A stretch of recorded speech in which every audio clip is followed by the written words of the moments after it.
2022 sudah ada sprint lead 3 kali ya, sampai pada akhirnya naik ke tahapan sidik.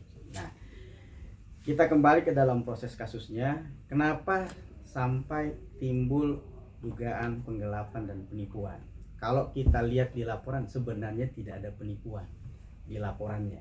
Yang ada adalah penggelapan dalam jabatan 374. Tapi yang viral adalah Tiko atau klien kami ini melakukan penipuan, sehingga framingnya terlalu liar gitu loh. Sehingga kami mencoba untuk memberikan klarifikasi terhadap pemberitaan yang kemarin sempat viral. Jadi saya tegaskan bahwa yang bersangkutan melaporkan khusus pasal tunggal 374. Nanti diklarifikasi mungkin ke pihak kepolisian, dan pihak kepolisian juga baik dari sisi laporan dugaan adanya penggelapan atau penipuan yang dikatakan oleh pelapor 6,9 miliar, klarifikasi dari polisi menyatakan tidak sampai segitu. Jadi angkanya saja ini confused antara pelaporan dengan sisi polisi.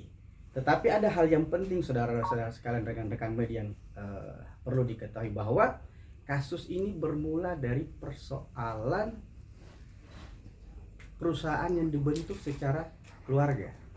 Jadi ada satu PT namanya PT Arjuna ya, Advaya Sanjaya. Ini ada 3 pemegang saham. 75% dikuasai oleh pelapor AW, 20% dikuasai oleh Bapak Tiko klien kita, dan 5% ayahanda dari AW gitu. Jadi total 100%. Jadi investasi dalam bentuk usaha berbeda halnya dengan investasi kita di bank ya. Kalau kita investasi di bank, uang kita kalau dalam bentuk deposito pasti akan bertambah karena ada bunga dan ini. Tapi kalau dalam bentuk usaha, ya tentu tergerus dengan biaya sewa, tergerus dengan biaya karyawan, supplier, apalagi bisnisnya ini dibuka dengan sistem kekeluargaan dan sifatnya pelaporannya itu ya dulu kan masih suami istri ya. Jadi cenderung diselesaikan, dibicarakan di rumah, tempat dinner, sambil jalan, dan itu semua terkonfirmasi baik lisan maupun tertulis.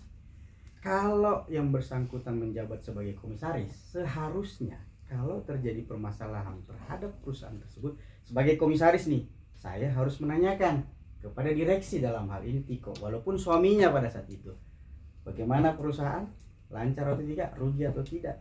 Jangan hanya mau untung nggak mau rugi nih, ya kan? Kalau dia menjalankan posisinya dalam motivasi laporan polisi di Polres sebagai komisaris, kita bertanya, Anda sebagai komisaris pada saat itu sudah menjalankan fungsi sebagai komisaris atau tidak?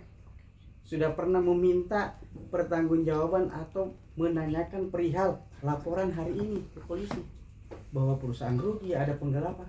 Nggak pernah ada proses-proses seperti itu. Kalau motivasinya dia melaporkan sebagai pemegang saham, karena dia pemegang saham, apakah pernah Anda meminta pertanggungjawaban direksi, dalam hal ini klien kita, dalam rapat umum pemegang saham? Itu perlu, karena kita membuat satu PT.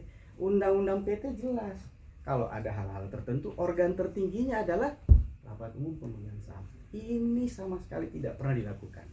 Tiba-tiba ujuk-ujuk ada laporan polisi. Ada lagi yang ketiga, menurut dugaan kita ini motivasinya mungkin ya persoalan rumah tangga yang belum tuntas ya. Harusnya kan bisa selesai sebelum bercerai ya, tapi tidak selesai ya. Ya saya bisa mengatakan dugaannya ini ya tanda kutip ya gagal move on lah ya orang melihat pilihan Mas Tiko sudah bahagia dengan pilihannya, terus dibombardir dengan pemberitaan seperti ini 2 tahun setelah laporan polisi. Ini juga kan ya subjektivitas. Bagi kami, dugaan kami ya, motivasi yang kami jelaskan sebagai pemegang saham tidak kena, sebagai komisaris juga tidak kena ya mungkin motivasi yang ketiga ini gitu lah ya kan, persoalan pribadi yang belum tuntas gitu loh, yang seharusnya diselesaikan secara baik-baik. Tidak perlu seperti ini. Karena kami melihat kalau laporan auditnya saja bombastis 6,9 miliar, kemudian dibantah sendiri oleh penyidik tidak sangka segitu. Kira-kira bagaimana pendapat rekan-rekan media? Ya kan? Kami juga punya nih upaya untuk melindungi nama baik dan keluarga klien kami. Apalagi keluarga klien kami adalah public figure, sangat dirugikan. Kami juga akan mencadangkan upaya-upaya hukum, bukan hanya perdata, baik juga pidana, bagi pihak-pihak yang dalam laporan polisi ini mencoba memasukkan data-data palsu atau tidak dapat dipertanggungjawabkan atau diduga merekayasa data-data tersebut. Di dalam laporan polisi ini kami juga mencadangkan upaya-upaya hukum sesuai peraturan perundang-undangan di negara kita. Itu hak daripada klien kami dan kami akan mencoba untuk mempelajari sampai di mana posisi-posisi kasus ya atas tuduhan-tuduhan klien kami. Mungkin dari itu saya cukup. Bang, ini